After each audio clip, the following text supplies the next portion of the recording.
안녕하세요. 이상용입니다. 또 새벽기도에 이렇게 초대를 해주셔서 감사를 드립니다. 오늘도 하나님 말씀을 통해서 은혜로운 하루가 시작되었으면 좋겠습니다.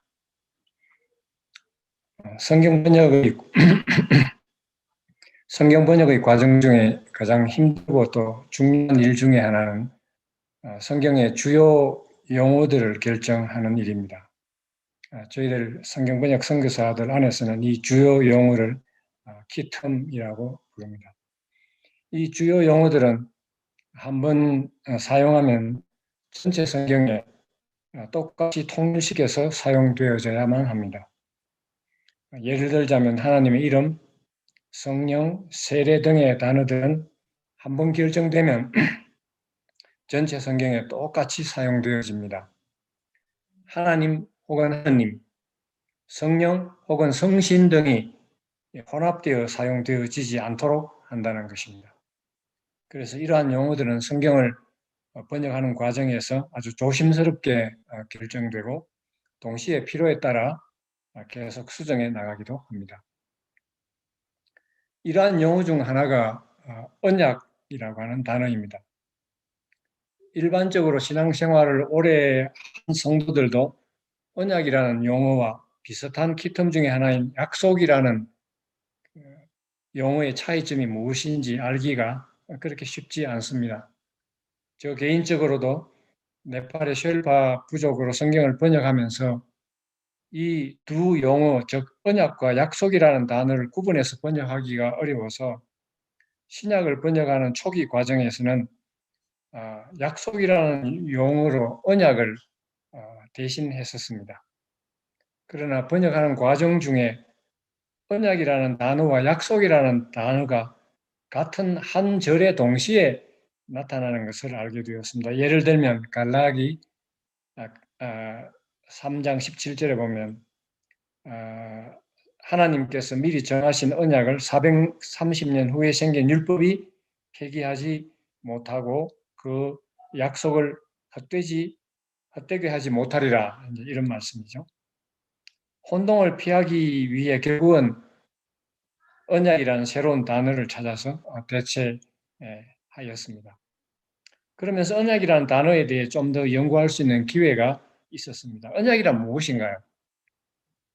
언약이란 한국말은 한자 말에서 따온 것으로서 같은 한자 말인 약속과 확실하게 구분되어 보이지 않을 뿐만 아니라 우리의 일상적인 대화에서는 별로 사용되지 않아 좀 어렵게 여겨지는 용어 중에 하나입니다. 이제 짧은 이 설교 시간이지만 언약을 찾아가는 저의 여정을 시작해 보겠습니다. 하나님께서 천지를 창조하셨습니다. 그리고는 아담과 하와를 만드셨습니다. 언약을 하는 사람으로서 하나님과 아담 사이에 어떤 언어를 사용했을까 하는 질문이 처음 나오겠지만 그보다 더 궁금한 것은 하나님과 아담 사이에 어떤 관계가 이루어졌을까 하는 질문이 이 언약을 다루면서 처음 나오는 질문입니다. 최소한도로 하나님께서는 아담에게 자신이 누구신지 그리고 왜 아담과 하와를 만드셨는지 그 이유 정도는 소개하셨다고 생각이 됩니다. 그리고는 그 외에도 재미있는 많은 이야기들이 오고 갔을 수 있을 것입니다. 하지만 성경에는 그런 대화들은 대부분 생략되어 있고 극히 일부의 내용만 전달되고 있습니다. 이제 두 가지를 보면 그 첫째는 창세기 1장 28절의 생육하고 번성하여 땅에 충만하라, 땅을 정복하라, 바다의 물고기와 하늘의 새와 땅에 움직이는 모든 생물을 다스리라 는 말씀은 하나님께서 인간에게 주신 최초의 명령이었고 하나님께서 인간을 만드신 이유였기도 합니다. 두 번째 대화는 2장 16절, 17절의 동산 각종 나무의 열매는 네가 임의로 먹되 선악을 알게 하는 나무의 열매는 먹지 말라. 네가 먹는 날에는 반드시 죽으리라는 말씀이었습니다. 이 두 말씀만을 보면 하나님과 아담 사이에 어떤 구체적인 대화를 나누셨는지를 가늠하기는 쉽지 않습니다. 다만 하나님과 아담 양측에서 무엇인가 계약이 이루어졌을 것으로 짐작하기는 어렵지 않습니다. 하나님께서는 아담에게 세상을 정복하는 큰 권세를 주셨고 아담은 대신 선악과를 먹으면 안 되는 제한된 자유를 허락받은 정도는 이 말씀들을 통해서도 충분히 이해할 수 있습니다. 하나님과 아담 사이의 구체적인 계약 내용은 알 수 없지만 아담이 그 계약을 지키지 않음으로 말미암은 결과는 하나님과 아담 그리고 하나님과 아담 이후에 인류 전체에 영향을 미치는 중요한 사건으로 이어집니다. 창세기 3장 15절에서는 이 불순종의 결과에 대해 아주 희미하지만 그 결국을 짐작케 하는 우리가 잘 알고 있는 원시 복음을 보여주고 있습니다. 팔머 로버트슨이라는 분은 이 아담 시대의 언약을 The Covenant of Commencement, 즉 언약의 시작이라고 부릅니다. 아담의 시대에서는 하나님과 인간 사이의 계약이 무엇이었는지 구체적으로 초점이 맞추어지지 않았던 그림이 노아의 시대에 가면서 하나님과 인간 사이에서 있었던 계약의 내용이 좀 더 구체적으로 등장하면서 언약이라고 하는 계약의 이름까지 등장합니다. 노아가 하나님과 맺은 언약은 창세기 6장 18절에 나타납니다. 너와는 내가 내 언약을 세우리니 너는 내 아들들과 내 아내와 내 며느리들과 함께 그 방주로 들어가고 하나님께서 노아와 맺은 언약은 홍수 후에 한 번 더 재확인되고 있는데 9장 9절에서 10절 사이입니다. 내가 내 언약을 너희와 너희 후손과 너희와 함께한 모든 생물 곧 너희와 함께한 새와 가축과 땅의 모든 생물에게 세우리니 방주에서 나온 모든 것 곧 땅의 모든 짐승에게니라. 어떤 면에서 노아 시대의 언약에 대한 언급은 아담과 하나님 사이의 계약이 열매 맺지 못한 결과라고도 할 수 있을 것입니다.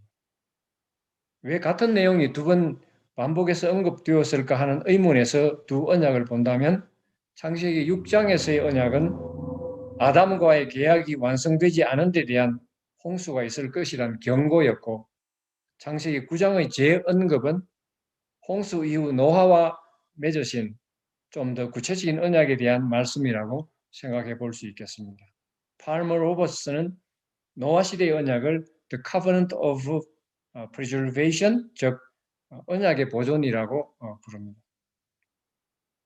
아직까지는 희미해 보이기만 하는 이 언약에 대한 하나님과 인간 사이의 계약은 아브라함의 시대에 오면 조금 더 구체적으로 드러납니다. 아마도 이때쯤 해서 언약의 구체적인 내용이 언급되는 이유는 주위의 다른 나라들과 군주들이 만든 언약이라는 사회 계약 제도가 각종 고대 문서의 기록으로 나타나고 있는 것을 보아 언약은 사회적으로 점점 보편화되었기 때문인 것 같습니다.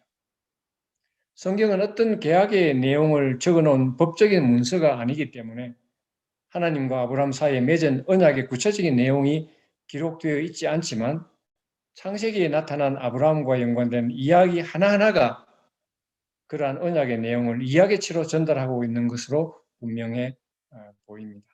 팔머 로버스는 아브라함 시대의 언약을 The Covenant of Promise, 즉 언약의 약속이라고 부릅니다. 고대 언약의 고대 근동의 역사를 연구한 학자들에 의하면 당시에 9가지 언약을 맺는 단계가 있었다고 합니다. 여기서 앞뒤의 순서는 그렇게 중요하지 않습니다. 다만 그 내용에 관심을 가지시면 되겠습니다. 이 부분은 좀 복잡해서 스크린 쉐어를 통해서 전체를 한번 보여드리겠습니다. 언약의 9가지 단계입니다. 첫째는 어복, 허리띠, 무기의 교환, 두 번째는 언약의 대표자 선정 및 언약의 희생물 자르기, 세 번째 죽음의 길 행진, 네 번째 축복과 저주의 선포, 다섯 번째 언약의 표식 자국 만들기, 이름 교환, 음식 먹기, 기념나무 심기, 장자의 교환. 간단히 조금씩 그 내용을 설명을 드리면 첫 번째 어복과 허리띠 혹은 무기의 교환입니다. 히브리 개념에서 옷은 한 사람의 인격을 대표한다고 합니다. 그래서 다른 사람에게 자신의 의복을 준다고 하는 것은 바로 그 사람에게 자신을 준다는 의미입니다. 허리띠는 칼이나 다른 무기를 찰 수 있도록 허리에 두르는 허리끈입니다. 언약을 통해 서로의 허리띠와 그 허리띠에 달려있는 무기를 교환한다는 것은 서로가 이렇게 말하는 것과 같습니다. 이제부터 당신은 나의 보호하에 있는 것이다. 누군가 당신을 헤아리고 한다면 그 사람은 바로 나의 적이 될 것이고, 당신과 그 적과의 싸움은 바로 나의 싸움이 될 것이다. 창세기 12장 1절에서 3절 사이에 하나님과 아브라함 사이의 언약이 이제 시작되는 모습이 보여집니다. 아브라함이 하나님 말씀을 따라 자기 고향을 떠남으로써 아브라함과 하나님 사이의 언약이 구체화되는 첫걸음을 걷게 되죠. 12장 10절에서 20절 사이에서는 한 사건이 나옵니다. 이 사건은 하나님의 명령을 따라 가나안 땅으로 이주했는데 그 땅에 아주 큰 흉년이 찾아왔습니다. 그래서 아브라함 일행은 애굽으로 이주하게 되었고 애굽 왕이 아브라함의 아내 사례를 취하려고 한 것입니다. 이런 황당한 사건 속에서 하나님께서 애굽 왕에게 직접 나타나셔서 사례를 건드리지 못하게 하심으로 말미암아 모든 사건은 종결이 되고 오히려 애굽 왕이 아브라함에게 노비와 양과 소 등 많은 재산을 줌으로 말미암아 오히려 부자가 되어서 애굽으로부터 가나안 땅으로 돌아오게 됩니다.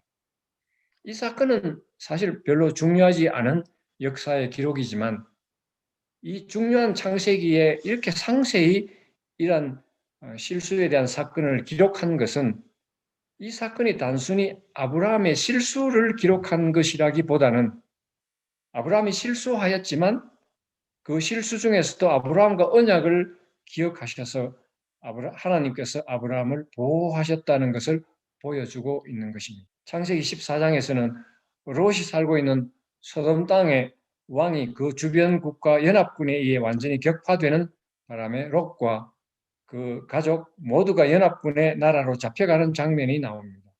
사실 이 사건은 하나님과 아브라함 사이의 언약과는 아무런 상관관계가 없는 이야기 같지만 그렇지 않습니다. 언약의 관계는 언약의 당사자와 그 당사자가 속한 그룹 전체에 영향을 미칩니다.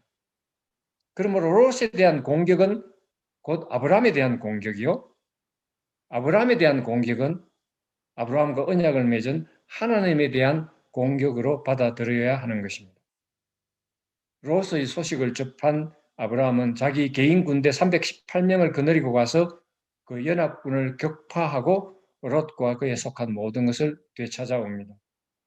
이 사건은 318명이 4개국 연합국을 무찌른 영웅담을 소개함으로 아브라함을 전쟁 잘하는 달인으로 묘사하는 것이 아니라 아브라함과의 언약을 지키시는 하나님을 묘사하고 있는 것입니다.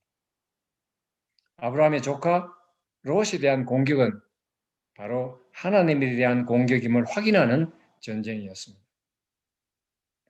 두 번째, 언약의 대표자 선정 및 언약 희생물 자르기가 있습니다. 언약 예식을 치르기 위한 준비 과정이 있는데 그 중 중요한 한 가지는 언약을 치룰 당사자들을 먼저 선정하는 것입니다.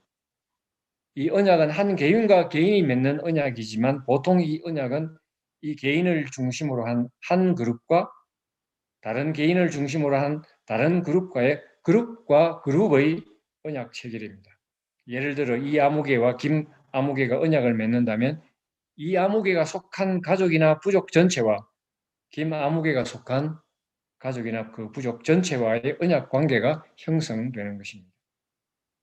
이 언약의 대표자가 선정이 되면 그 대표자는 언약 예식을 위해 필요한 희생 제물을 준비하게 됩니다.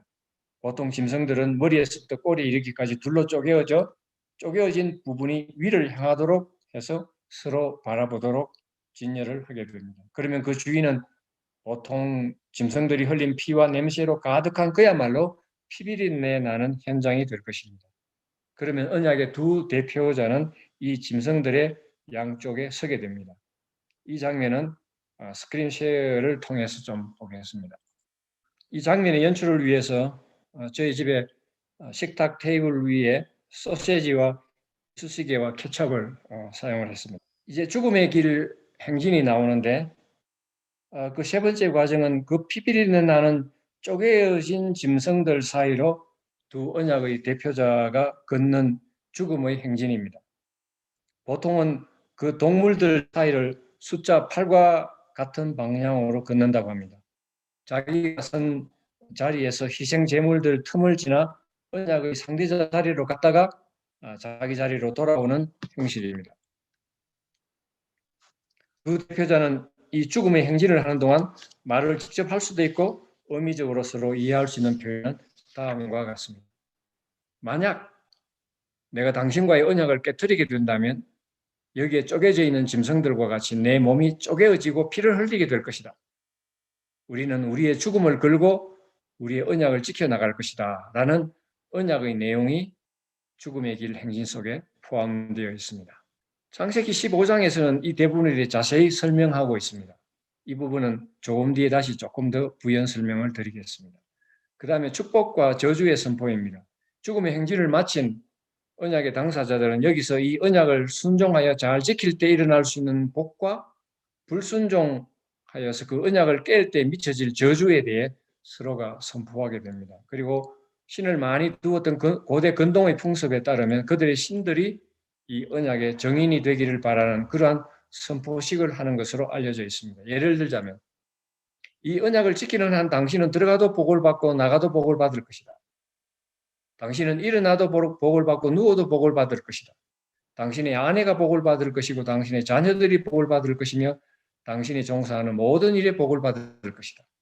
그러나 만약 당신이 그 언약의 조건을 어기면 당신이 일어나도 저주를 받을 것이고 누워도 저주를 받을 것이다. 이러한 축복의 내용과 비슷한 내용이 오늘 본문 후반부에도 나타나지만 창세기 12장 3절에도 볼 수 있습니다. 내가 너로 큰 민족을 이루고 네게 복을 주어 내 이름을 창대하게 하리니 너는 복이 될지야. 그 다음에 언약의 표식 혹은 자국 만들기가 나옵니다. 다섯 번째 언약 예식의 과정은 언약한 당사자들이 보통 팔이나 다리와 같은 신체 부위에 칼 자국을 내고 거기에서 흘러나오는 피를 포도주와 섞어서 서로 마시거나 비비면서 그 피가 섞이는 것을 통해 한 몸, unity, oneness를 이루었다는 것을 서로가 선포하게 만들고 이후 그 상처 자국을 통해 서로의 언약을 상기시킬 뿐만 아니라 상처 자국을 통해 언약을 재확인하는 과정입니다. 창세기 17장은 할례에 대해 길게 설명하고 있습니다. 그리고 17장 10절에서는 너희 중 남자는 다 할례를 받으라. 이것이 나와 너희와 너희 후손 사이에 지킬 내 언약입니다.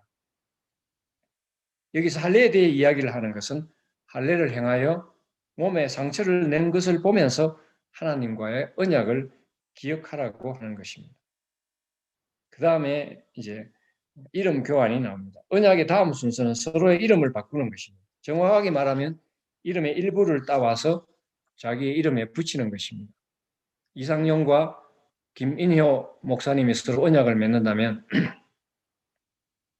상용, 인효, 리로 김인효 목사님의 이름을 저의 이름에 미들 네임으로 붙인다는 것입니다. 제가 필리핀에 가서 제 이름은 이상용 인효입니다. 라고 말한다면 아마 김인효 목사님을 아시는 분들은 저를 아무런 인트로덕션 없이 바로 친구로 맞아 주실 것입니다. 이것은 단순히 이름을 빌려온다는 정도가 아니라 그 이름이 나의 신분이 되는 것입니다. 그 이름과 나의 삶, 즉 정체성이 하나가 되는 것을 말합니다. 창세기 17장은 하나님께서 아브라함과 사레에게 새로운 이름을 주십니다. 아브라함의 이름은 히브리 글자, 하나님의 이름은 히브리 글자의 네 글자로 되어 있습니다. 이 글자들은 너무 거룩하므로 함부로 부르면 안 되는 이름입니다. 이 글자 중에 네 번째 글자가 하입니다. 아브라함의 이름에 이 하를 넣어서 아브라함이 되었고 사라에게도 마찬가지로 이 하가 마지막에 들어가서 사라하, 즉 사라가 된 것입니다. 그렇다면 하나님의 이름은 어떻게 바뀌어졌을까요? 궁금하시죠? 하나님의 이름은 아브라함의 하나님으로 불리거나 창세기 16장 24절, 아브라함과 이삭과 야곱의 하나님으로 출애굽기 3장 16절 등에 나오는 것으로 볼 수 있습니다. 일곱 번째와 여덟 번째는 좀 건너뛰어서 마지막 아홉 번째를 살펴보겠습니다. 장자 교환입니다. The Covenant라는 책을 쓰신 제임스 L. 가를로라고 하는 분은 이 아홉 번째 과정에 큰 심려를 기울이고 있습니다. 언약의 합의를 거쳐 언약의 진짜였음을 증명하기 위해 파트너들은 장자를 교환하곤 했다고 전합니다. 실제로 장자는 언약 파트너의 집으로 옮겨져 양육되었습니다. 그것은 고통스러운 일이었지만 그 언약을 충실히 이행하는 것을 증명하고자 하는 사람에게는 피할 수 없는 현실이었습니다. 이 언약에 대해 배우면서 한 가지 궁금한 것이 있습니다. 창세기 22장에서 이삭이 태어나면서 아브라함은 언약의 어떤 부분에 대해 생각했을까요? 제 생각에는 아브라함은 이삭이 태어나면서 끊임없이 하나님께서 이 이삭을 어떻게 하실까? 라고 하는 생각으로 고민했을 것 같습니다.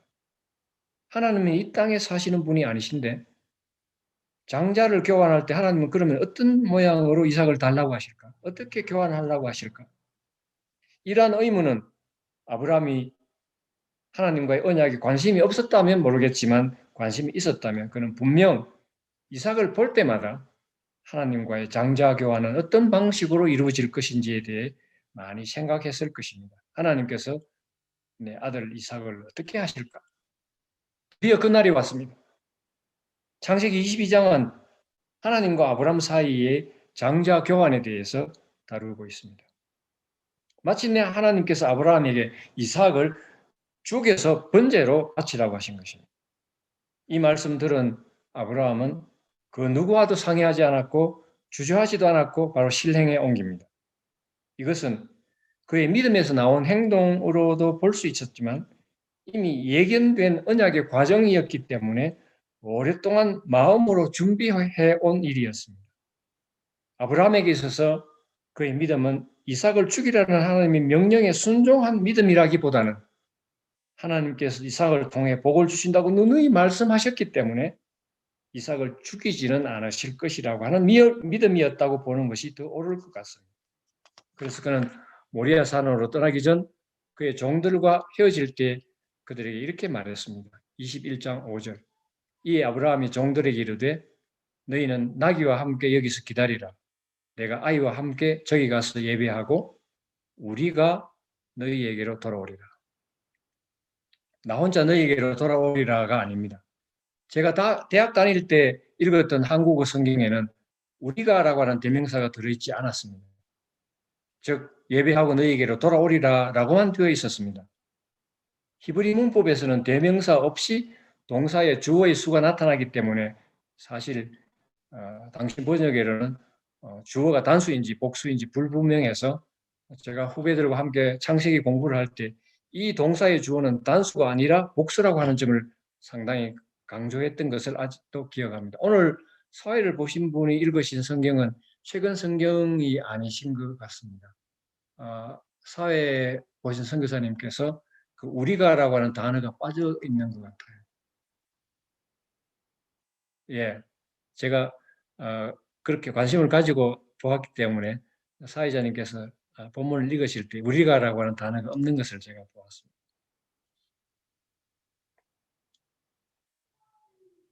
그는 결코 이삭을 죽이고 혼자서 올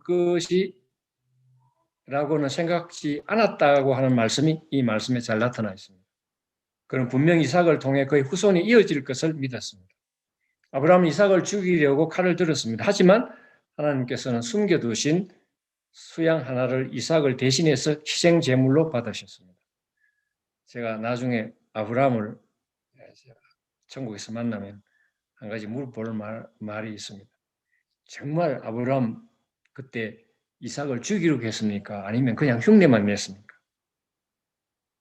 그러면 하나님의 장자는 언제 아브라함에게 주셨나요? 이것은 아주 당연한 질문입니다. 왜냐하면 언약은 양쪽 당사자들의 약속이기 때문입니다. 그래서 저는 이 언약에 대해서 생각을 하면서 하나님이 장자는 언제 주셨냐? 여기에 대해서 관심을 가지고 오늘 설교를 준비하게 되었습니다. 오늘 이 부분이 가장 제 설교의 중심인데 이 부분이 좀 더 명확하게 하도록 하다 보니까 설교의 반 이상을 그 앞부분 설명에 대해서 좀 시간을 많이 보냈습니다. 구속사적인 입장에서 본다면 언약의 가장 클라이막스는 장자 교환입니다. 장자의 교환에 대해 좀 더 나가기 전에 아까 미루어두었던 희생물을 자르는 그 의식에서 한 가지 중요한 사실을 언급할 필요가 있습니다. 15장 후반부에서는 피의 희생 제물 자르는 장면이 시작됩니다. 창세기 15장 9절에서는 하나님께서 구체적으로 언약 체결을 위한 피의 제사를 지시하고 계시고 아브라함은 그 모든 것을 준비하고 기다리고 있었습니다. 동물 제사를 드리는 그 현장에는 온 사방에 흐르는 동물들의 피와 그 냄새로 가득 차 있었을 것입니다. 그리고 하늘에서는 분명 솔개가 피 냄새를 맡고는 먹을 것을 노리고 빙빙 돌아다니고 있었을 것입니다. 아브라함은 이 피의 제사의 의미를 잘 알고 있었습니다. 누구보다 잘 알고 있었습니다. 이 바닥에 흐르는 피와 같이 내가 하나님의 언약을 지키지 않으면 죽음을 각오해야 한다는 사실 말입니다. 이제 하나님께서 나타나시면 언약을 맺기 위해 그 동물들 사이를 팔자로 이렇게 걷게 될 것입니다. 그러면 하나님께서는 기다리고 있는 그런데 하나님께서는 기다리고 있는 아브라함을 깊은 잠에 빠지게 하시고 해가 져서 어두울 때 연기 나는 화로가 보이며 타는 횃불이 쪼갠 고기 사이로 지나가게 하셨습니다. 하나님께서 그 길을 걸으신 것입니다. 이게 웬일입니까? 언약의 두 그룹 대표자가 함께 이제 그 길을 걸어야 합니다. 양쪽에서 이렇게 팔자로 걸어서 자기 자리를 돌아가야 합니다. 그런데 한쪽 대표자만 그 길을 걸으신 것입니다. 이유가 무엇일까요? 하나님께서는 아브라함을 이 언약의 대표자로 세우실 수가 없었습니다. 만약 세운다면 아브라함의 몸은 그 피를 흘리고 찢어져야 하는 것 같이 똑같이 그렇게 되어야 할 것입니다. 하나님과 언약을 맺은 인간이 어떻게 하나님과 약속을 지킬 수 있다는 말씀입니다. 혼자서 그 죽음의 행진을 하신 하나님의 뜻은 무엇이었을까요? 하나님의 뜻은 하나님께서 이 언약에 일어나는 모든 문제를 자신이 홀로 책임지시겠다는 것이었습니다. 하나님과 아브라함 사이에 맺어진 언약이 세상의 그 어떤 계약과 다른 점은 바로 여기에 있습니다. 세상의 계약은 만약 그 계약을 지키지 않으면 반으로 조각난 짐승들과 같이 두 동강이가 나서 피를 흘리며 죽어야 했지만 하나님과 아브라함의 계약, 즉 언약에 있어서 하나님께서는 이미 인간의 죄악성과 나약성을 알고 계셨기에 언약의 불이행에 대한 결과를 알고 계셨고 그러했기에 창세기 15장의 언약의 세레모니에 하나님께서는 아브라함을 잠재우시고 하나님 당신만이 그 피가 흥분한 길을 혼자서 걸으신 것이었습니다. 그래서 학자들은 창세기 15장 17절에 연기나는 풀물을 성부 하나님으로 타는 횃불을 성자 하나님으로 해석하면서 이미 하나님께서 인간이 언약을 깨뜨릴 경우 성자 하나님께서 죽임을 당하실 것을 미리 보여주셨다고 해석하고 있습니다. 이 해석은 창세기 3장 15절에 나타난 원시복음의 해석과도 그 의미를 같이 합니다. 하나님께서 아담과 어떤 형태의 계약을 맺은 후 그 계약은 노아 시대에 오면서 성경은 그 계약을 언약이라고 표현하고 있고 그 언약은 아브라함의 시대에 오면서 더 구체적인 형태를 띄우면서 인류 구속사의 방향을 결정하고 있습니다.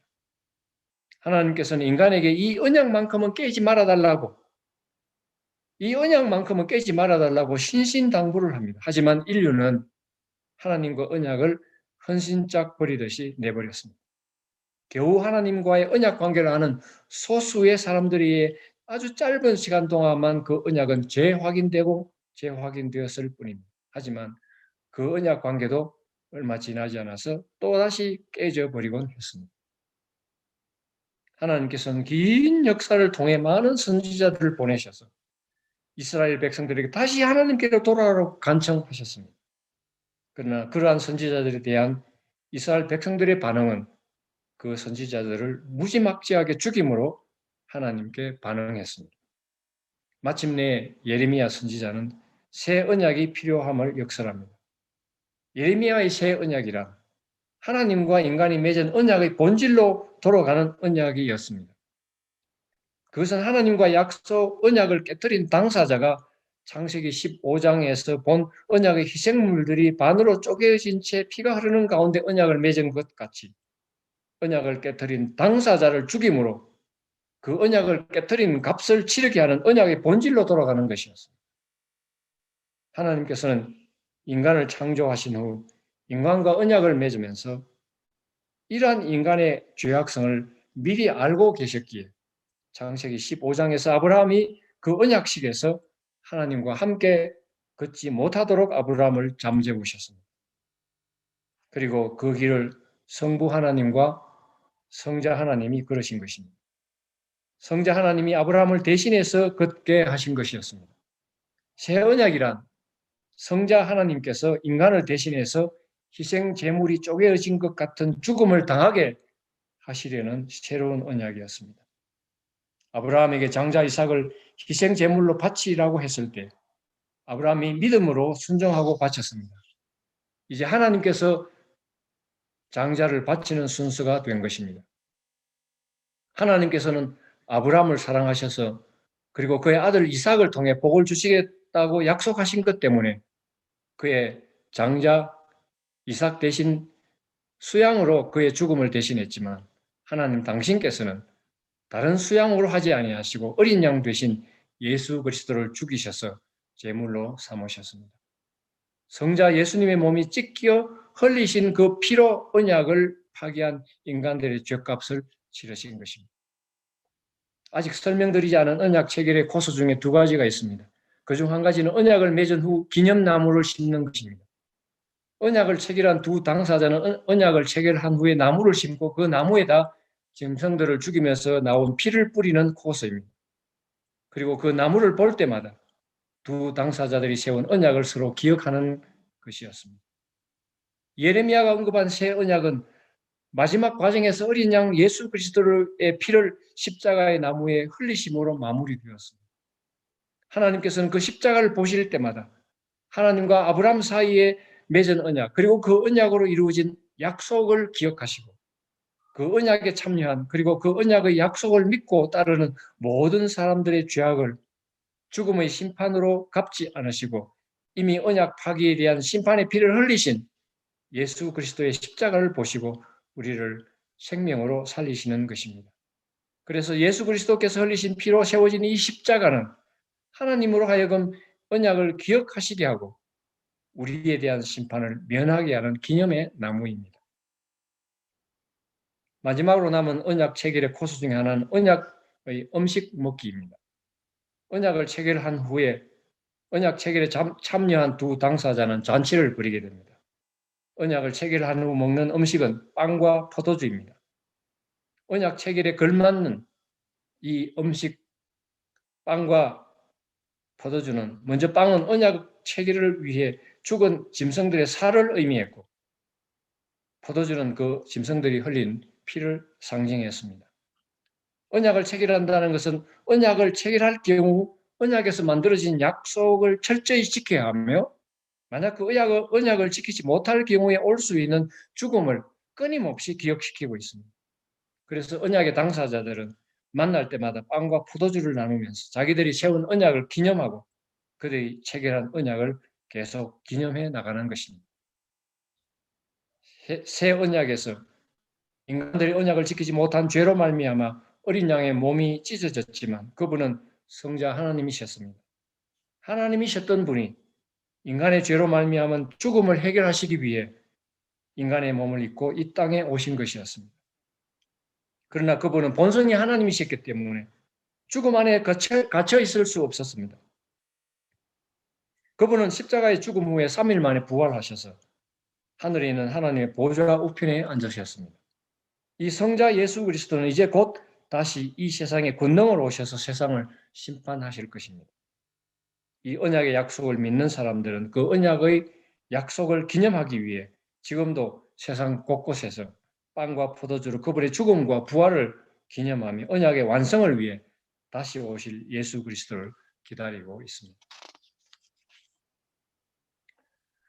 저는 사도 바울을 생각할 때마다 가끔 바울이 다소에서 3년 동안 지내는 동안에 무엇을 했으며 무슨 생각을 했을까 하는 질문을 자주 하곤 합니다. 왜냐하면 이 3년 기간 안에 그의 극적인 인생이 정리가 되었다고 생각하기 때문입니다. 그가 정리한 신학이 무엇이었을까 하는 질문입니다. 가장 중요하게 생각되는 것은 결국 다메섹 도상에서 만난 예수님께서 나는 네가 박해하는 예수라라고 하는 말씀을 구체적으로 하심에 따라 예수께서 그리스도, 즉 온 유대인이 기다리는 메시아인지를 확인하는 작업이었을 것입니다.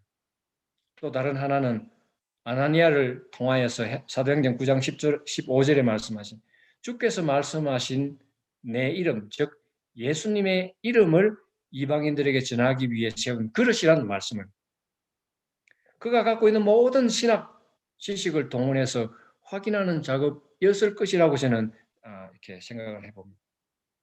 당시 아직도 이방인들이 주께로 돌아오는 것에 대해 꺼리는 상황에서 바울은 이방인들의 구원에 모든 힘을 쏟았습니다.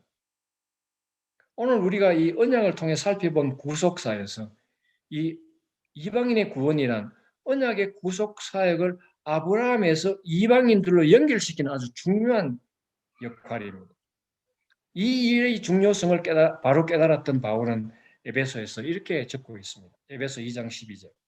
그때 너희는 그리스도 밖에 있었고 이스라엘 나라 밖의 사람이라. 약속의 언약들에 대하여는 외인이요 세상에서 소망이 없고 하나님도 없는 자이더니. 사도 바울은 이 언약의 관계에 대해서 저는 분명히 깨달았다고 생각합니다. 언약과는 전혀 상관이 없는 이방인들이 이제 하나님과 언약을 맺은 언약의 자손들이 되었음을 선포하는 말입니다. 오늘 저는 이 짧은 설교를 통해서 하나님께서 천지를 창조하셨으며 인간을 창조하셨고 인간들과 언약의 관계를 맺으셨다는 것을 말씀드리고자 합니다. 그 언약은 아담으로부터 시작해서 노아와 아브라함 그리고 모세에 와서는 그 언약의 구체적인 사항들이 정비되어서 법으로는 도무지 부족함이 없었지만 인간들은 하나님과의 언약의 관계를 깨뜨려 버렸고 마침내 그 언약을 깨뜨린 대가를 치를 수밖에 없는 처지에 이르렀지만 은혜의 하나님께서는 아브라함이 독자 이삭을 바친 것과 같이 하나님께서는 자신의 독자 예수를 십자가에 매달도록 허락하심으로 우리는 하나님과의 언약을 어겼지만 하나님께서는 우리와 맺으신 언약을 완벽하게 성취하셨습니다. 이제 이 언약 안에서 세상의 모든 사람들, 유대인이나 이방인이나 가리지 않고 모두 구원받을 수 있는 놀라운 길이 열리는 것입니다. 결론으로 들어가 보겠습니다. 하나님께서 이 세상을 창조하신 후에 그분이 보여주신 이 구속사의 흐름을 우리가 아주 짧게 아주 조그만 부분만 살펴보았는데도 그분의 이 구속사는 너무 완벽합니다.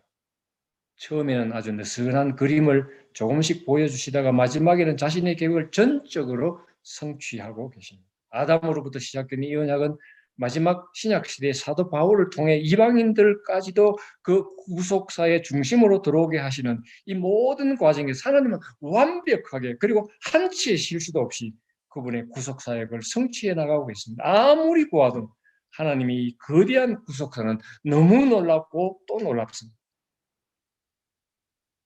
더 놀라운 사실이 있습니다.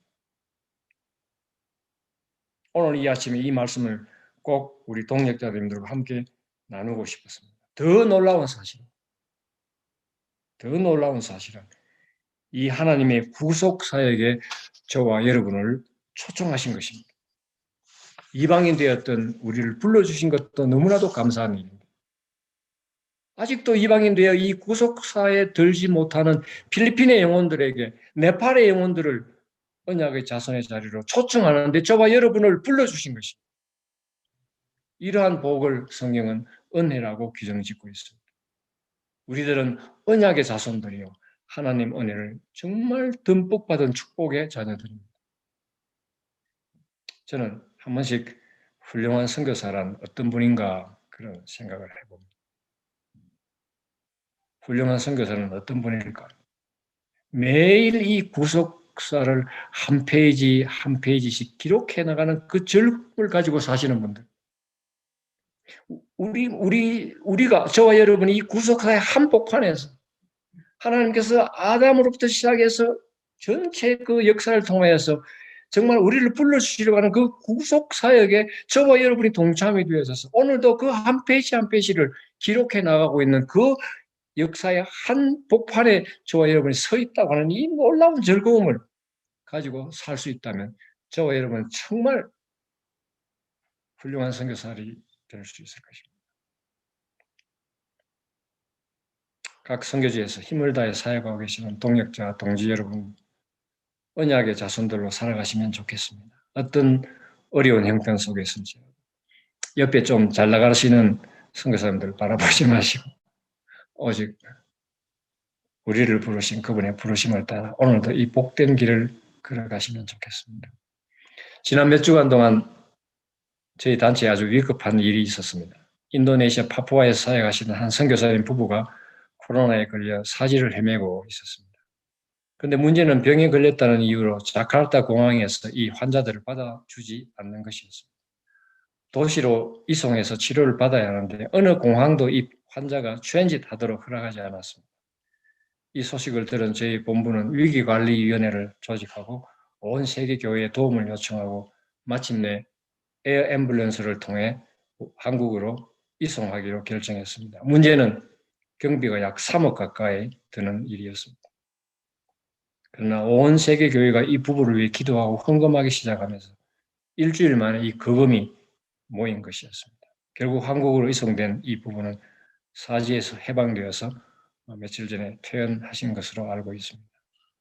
저는 이 일을 옆에서 보면서 참 하나님 은혜가 놀랍다. 그런 생각을 다시 하게 되었습니다. 온 세계 교회가 이 일의 위중함을 보고 기도한 결과였습니다. 힘들고 어려울 때 자신만을 보지 마시고 우리를 위해 기도하고 계시는 온 세계 교회를 생각하며 힘내시기를 빕니다. 언약의 자손들을 생각을 다시 하면 좋겠습니다. 언약의 자손들은 자기가 갖고 있는 그 무기만을 생각하는 사람들이 아닙니다. 언약의 자손들은 우리의 무기로만 싸우는 것이 아닙니다. 하나님께서는 언약을 맺으실 때 하나님의 무기를 우리에게 주셨습니다. 우리의 벨트와 하나님 벨트를 바꾸었다는 것입니다. 우리의 싸움은 하나님과의 언약을 성취하기 위한 싸움입니다. 하나님의 싸움입니다. 우리가 아닌 하나님이 싸워주시는 전쟁입니다. 기도하시겠습니다. 하나님, 오늘 이 아침도 주님 앞에 감사와 찬송과 영광을 올려드립니다. 죄인 중에 죄인일 수밖에 없는 저희들을 불러주시는 것만 해도 너무나도 감사합니다. 우리 하나님께서 이 구속사의 한복판에 저희들을 불러주셔서 아직도 그 구속사로 들어오지 못한 영혼들을 향하여서 울부짖을 수 있도록 하시고 기도할 수 있게 하시고 우리의 참 미미한 힘을 그들의 영혼들을 위해 사용할 수 있도록 허락해 주신 이 하나님의 놀라운 은혜를 생각할 때 주님 감사하고 감사하옵나이다. 오늘도 우리의 상황 가운데 세상의 여러 가지 압박과 여러 가지 어려운 현실들이 우리에게 몰아치지만 하나님 여기에 굴하지 아니하고 우리에게 주신 하나님의 무기는 놀랍고 놀라운 무기인 것을 다시 한번 고백합니다. 우리의 무기로만 싸우는 것이 아니라 우리는 하나님의 무기로 싸우는 저희들임을 다시 한번 기억합니다. 오늘도 말씀에 동참한 모든 주의 동역자들 위해 우리 하나님께서 놀라운 은혜를 해주셔서 하나님의 무기로 오늘 하루도 살아가는 귀한 동역자들이 될 수 있도록 복의 복을 더하여 주옵소서. 예수님의 이름으로 기도하옵나이다. 아멘.